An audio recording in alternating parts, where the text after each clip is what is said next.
நான் தான் தேவா. Computer science engineering முடிச்சுட்டு இப்போ நெட்வொர்க் இன்ஜினியராக ஹெச்பியில் ஒர்க் பண்ணிட்டுருக்கேன். நான் மிடில் கிளாஸ் ஃபேமிலியில் இருந்தால் வந்தேன். நான் இன்ஜினியரிங் படித்ததே ஒரு ஆக்சிடென்ட்னு தான் சொல்லணும். ஒவ்வொரு செமஸ்டரும் ஃபீஸை எப்படி கட்ட போகிறோங்கிற எண்ணத்தோடய தான் காலேஜுக்கு போவேன். இப்போ என்னோடய மாற்றத்துக்கு காரணமே என் காலேஜ் லைஃப்பில் வந்த அந்த லெட்டர் தான்.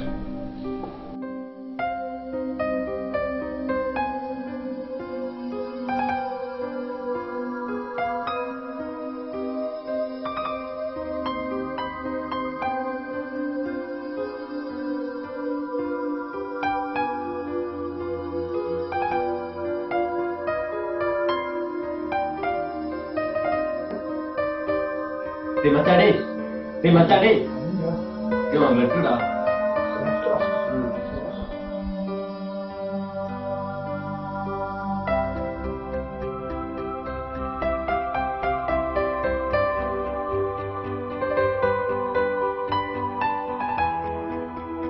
அந்த லெட்டரில் ஒரு ஆச்சரியமான விஷயம் என்னென்னா, என்னோடய படிப்பு செலவுக்கு யாரோ ஒருத்தர் ஸ்பான்சர் பண்ணுறேன்னு சொல்லியிருந்தது.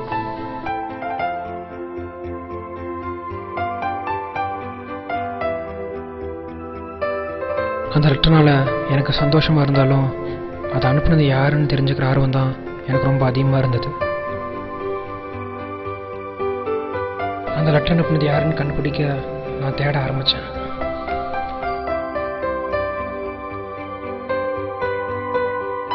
Sir, excuse me, one second.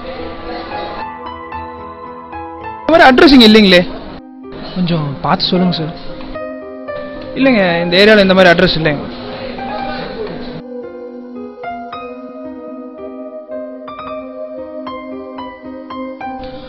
நான் எவ்வளோ தடவை அந்த அட்ரஸ் தேடி போனாலும் எனக்கு கிடைச்சது ஏமாற்றம் ஒன்று தான். மந்த்லி ஒன்ஸ் அவர்கிட்ட இருந்து லெட்டரும் பணமும் வந்துச்சு.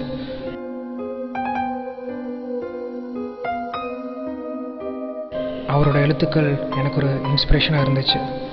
அதுலேயே நான் நல்லா படிக்க ஆரம்பித்தேன்.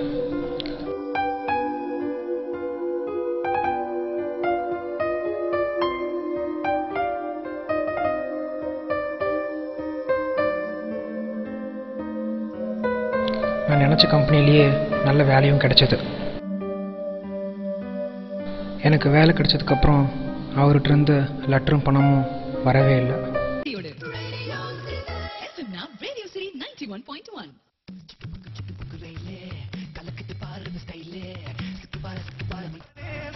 சார்ண்ணா இட்ஸ் ஓகேப்பா.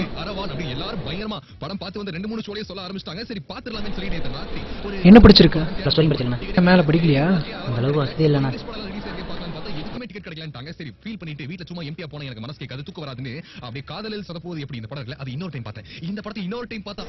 அந்த பையனை பார்க்கும்போது சின்ன வயசுல நான் படிக்க கஷ்டப்பட்டதான் எனக்கு ஞாபகம் வந்துச்சு.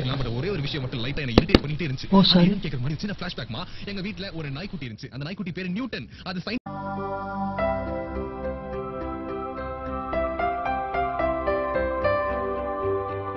ரொம்ப நாளைக்கு அப்புறம் அவர்கிட்ட இருந்து எனக்கு லெட்டர் வந்துச்சு.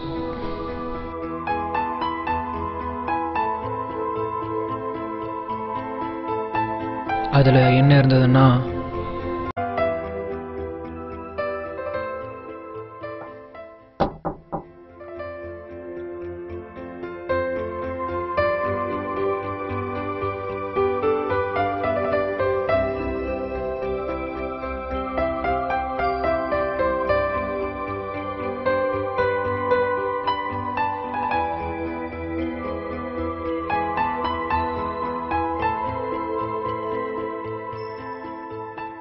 யாரா இருக்கும்?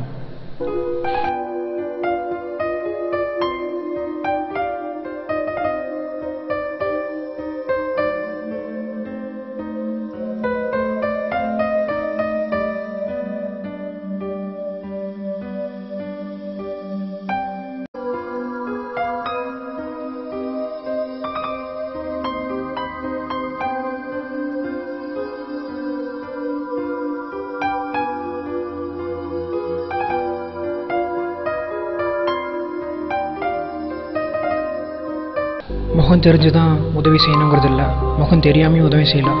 இதை மனசில் வச்சு தான் அவர் எனக்கு உதவி செஞ்சுருப்பாருன்னு நினைக்கிறேன். அதையே நானும் செய்கிறேன்.